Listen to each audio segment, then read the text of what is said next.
Hello students, welcome back to Hindi Mirror channel. सभी students का Hindi mirror पर फिर से स्वागत है। अभी जो हम कंटेंट लेकर आए हैं फर्स्ट सेमेस्टर के जो स्टूडेंट्स हैं उत्तराखंड ओपन यूनिवर्सिटी के, तो उनके लिए यहाँ पर कंटेंट है। और ये कंटेंट आपका जो संबंधित है प्रीवियस पेपर से संबंधित है। आपके पास जितने भी प्रीवियस पेपर हैं, जितने भी आपके पास सब्जेक्ट हैं, सभी की हम कोशिश कर रहे हैं कि आप तक प्रीवियस पेपर पहुंचाएं, जिससे आपको बहुत ज़्यादा आसानी हो जाए अपनी प्रिपरेशन करने के लिए एग्ज़ाम के संबंधित।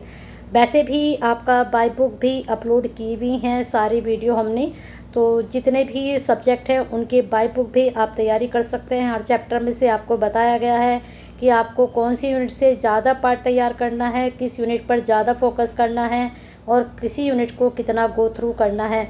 अभी तक 2 पेपर हो चुके हैं, हिस्ट्री और इकोनॉमिक्स का, तो उनमें पॉलिटिकल साइंस का, तो तीनों ही पेपर में हिंदी मीडियम की तरफ से जो प्रिपरेशन कराई गई थी सभी कुछ आपका आया था। 80% यहाँ पर बताया हुआ पेपर आता है, तो सभी स्टूडेंट जुड़ जाइए हिंदी मिरर से। अभी तक कनेक्ट नहीं हुए तो सब्सक्राइब कर लीजिए, बेल आइकन हिट कर दीजिए। और जो प्रीवियस पेपर आप तक पहुँच रहे हैं, बहुत मुश्किल से ये हमें प्रोवाइड कराए जाते हैं, तो आप इसको शेयर ज़रूर करें सभी स्टूडेंट्स के लिए, जिससे सभी स्टूडेंट्स के पास जो प्रीवियस पेपर हैं पहुंच सकें आपके शेयर करने से, और आपके साथ साथ उन स्टूडेंट्स को भी लाभ हो, उनके भी नंबर अच्छे आएँ। पेपर सभी को पता है, AECC 100 मार्क्स का आता है, 2 घंटे का ये पेपर होता है। और अभी एक स्टूडेंट्स की क्वेरीज आई थी कि मैडम AECCS का भी डाल दीजिए। इसके बाद तुरंत बाद ही मैं जी का भी अपलोड करूँगी। एक चीज़ यहाँ पर और क्लियर कर देती हूँ स्टूडेंट्स को कि जहाँ पर ये 101 लिखा है, अगर आप सेकंड सेम में हैं तो वहाँ पर 102 लिखा है। तो मैं आपको बता दूँ कि बुक में कोई भी चेंजिंग नहीं है, बुक जो कि त्यों है, कुछ भी अंतर नहीं है। पेपर भी कहीं हद तक जो 101 में आया है वह 102 में भी आ सकता है। हर वीडियो में मैं ये आपको जानकारी देती हूँ, क्योंकि ये लैंग्वेज का पेपर है और लैंग्वेज आपके फर्स्ट सेम में भी है और सेकंड सेम में भी है।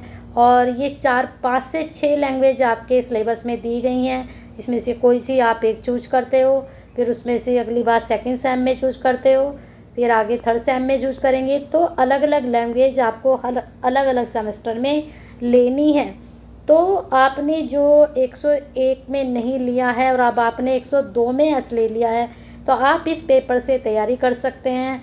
अगर आपके पास जी में 102 है तो जी का 101 पेपर से भी तैयारी कर सकते हैं। ठीक है, तो बने रहिए हिंदी मीडियम के साथ ऐसे ही बेनिफिशियल वीडियो के लिए। चलिए पैटर्न आपको बता देती हूँ। पैटर्न सेम ही है, 2 खंडों में विभाजित है, लेकिन दोनों खंडों में क्या करना है, अलग अलग प्रश्न के जो हैं अंक निर्धारित कर दिए गए हैं। जो आपका 70 का पेपर है वहाँ पर आपको मिलता है 19 मार्क्स का, और यहाँ पर 26 मार्क्स का आपको दिया जा रहा है आंसर लिखने के लिए। तो 5 में से कोई 2 ही करने होते हैं, ऑप्शंस बहुत होते हैं। अगर आपने यूनिट 6 से 7 भी पढ़े हैं तो आप आराम से अपना पेपर निकाल कर ले जाएंगे। और मैं ये नहीं कह रही हूँ कि इन 6 से 7 यूनिट में से ही आएगा। तो जो मैंने यूनिट आपको इम्पोर्टेंट बताई हैं उनको आप ज़रूर पढ़ कर जाइए। मैंने कम से कम आपको 6 से 7 यूनिट ही इम्पोर्टेंट बताई हैं। अब ऐसा नहीं वो शुरू की 3 बता दी हैं, बाद की 3 बता दी हैं। जो भी इम्पोर्टेंट थी पूरी बुक में आपके साथ डिस्कस किया है। चलिए प्रश्न बता देते हैं, लास्ट टाइम कौन कौन से आए थे आपके एग्ज़ाम में। यहाँ से भी प्रश्न मैं आपके साथ डिस्कस करूँगी कि कौन सा प्रश्न इम्पोर्टेंट है और आपका वो प्रश्न रिपीट हो सकता है और किस तरह से रिपीट होगा। जो का तो प्रश्न कभी रिपीट नहीं होता है, उसको पूछने का तरीका बदल जाता है, टॉपिक वही होता है ना। अब बात करते हैं भाषा के विकास क्रम को प्रदर्शित कीजिए। यहाँ पर भाषा का विकास क्रम प्रदर्शित आया है, लेकिन इस बार यही विकास क्रम दूसरे तरीके से प्रश्न में आपसे पूछ लिया जाएगा। ठीक है, तो विकास क्रम को बहुत अच्छे से तैयार करके जाइएगा। चलते हैं आगे। संस्कृत के वाच्यों का निरूपण कीजिए। संस्कृत के वाच्य भी पढ़कर जाइएगा, प्रश्न चेंज हो जाएगा। ये पीछे का जो है ये सब बदल जाता है, हमें टॉपिक को फोकस करना है। तो भाषा का विकास क्रम, संस्कृत के वाच्य, सिद्ध कीजिए कि संस्कृत वर्णमाला वैज्ञानिक एवं सुव्यवस्थित है। अब बात करते हैं इस बारे प्रश्न की।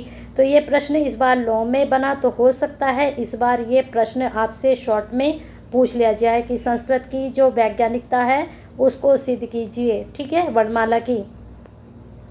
प्रश्न नंबर 4 की बात करते हैं। अकथित च सूत्र में परगणित 16 धातुओं का निरूपण करते हुए किन्हीं 4 धातुओं को उदाहरण प्रस्तुत कीजिए। अब देखिए, इसमें 16 धातुएं हैं, लेकिन इसमें से कोई सी 4 धातु पूछ ली गई। हो सकता है इस बार 16 धातु अलग अलग वर्णन करने के लिए बोल लें, तो किसी भी प्रकार से प्रश्न घूमते हैं। आचार्य सुबंधु का व्यक्तित्व एवं कर्तृत्व का प्रतिपादन कीजिए। तो आपको बता दें, यहाँ से ये सुबंधु के बारे में पूछा गया। आपके सिलेबस में और भी आचार्य होंगे, तो उनके जीवन को पढ़ लीजिएगा, उनका कर्तृत्व व्यक्तित्व जरूर पढ़कर जाइएगा। इस बार सुबंधु पूछ लिए गए हैं, हो सकता है अब इस बार जो होंगे प्रश्न आपके यहाँ पर कुछ और पूछ लें।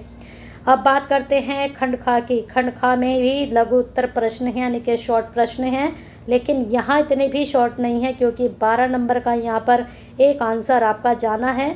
और 12 नंबर में आप मान के चलिए कितने पेज आप भर सकते हैं अपनी कैपेसिटी के हिसाब से।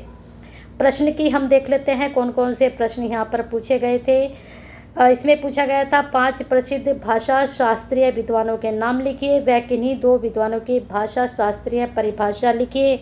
अब इस बार हो सकता है आपसे यहाँ पर 2 की जगह 3 पूछ लें, या फिर किसी एक पर्टिकुलर का आपको नाम दे दें और पूछ लें कि उनकी परिभाषाओं के बारे में लिखिए, या फिर उनके शास्त्र की क्या क्या विशेषता हैं। इस तरह से आपसे प्रश्न पूछा जा सकता है। नेक्स्ट क्वेश्चन पूछा गया था, सुबह प्रत्याहार में समाहित 21 प्रतियों का वर्णन कीजिए। अब यहाँ पर इस वाले प्रत्याहार में 21 प्रतियों का पूछा गया है वर्णन। हो सकता है अगली बार आपसे यहाँ पर कुछ और पूछ लिया जाए और यहाँ पर 21 की जगह 15 प्रत्यय पूछ लिए जाएँ, तो किसी भी प्रकार से प्रत्यय से संबंधित प्रश्न आपका बन सकता है, तो उसको भी आप पढ़कर जाइएगा। अब बात करते हैं आभ्यंतर प्रयत्न कौन कौन है। अब ये आभ्यंतर प्रयत्न पूछ लिया है, हो सकता है इस बार बाह्य प्रयत्न पूछ लें, ठीक है, या फिर इन दोनों का अंतर पूछ लें। तो दोनों प्रयत्न को जरूर पढ़कर जाइएगा, यहाँ से भी प्रश्न आपका बन सकता है। प्रथमा कारक के सूत्रों की प्रदर्शित कीजिए। अब यहाँ प्रथमा कारक पूछा गया, द्वितीय कारक पूछ सकते हैं, तृतीय कारक का पूछ सकते हैं, चतुर्थ पूछ सकते हैं, कोई सा भी कारक आपसे पूछा जा सकता है, तो सभी आपको पता होने चाहिए। संस्कृत में अनुवाद कीजिए, ये संख्या हैं आनी चाहिए आपको, किस तरह से लिखते हैं। फिर नेक्स्ट क्वेश्चन, पट धातु के लट लकार एवं लिंग लकार के रूप लिखिए। फिर इसके बाद ये बचपन से आप लोग पढ़ते आ रहे हैं। 7 क्वेश्चन पूछा गया था, निम्नलिखित छंदों के लक्षणों को बताइए। अनुष्टुप, इंद्र, वज्रा, ठीक है, इन छंद के लक्षण बताने हैं। लास्ट में आचार्य बाण भट्ट के कर्तृत्व का उल्लेख कीजिए। तो ये प्रश्न देखिए पूछ लिया गया आपसे, ऊपर आपसे सुबंधों के बारे में, और इस बार आपके सिलेबस में जो भी है कवि लेखक, इनसे अदर भी पूछा जा सकता है और इन्हीं को भी रिपीट किया जा सकता है। तो इस प्रकार से ये भी प्रीवियस पेपर था। फटाफट इसको लाइक शेयर करना ना भूलिए, और सब्सक्राइब नहीं किया तो उसको भी कर लीजिए।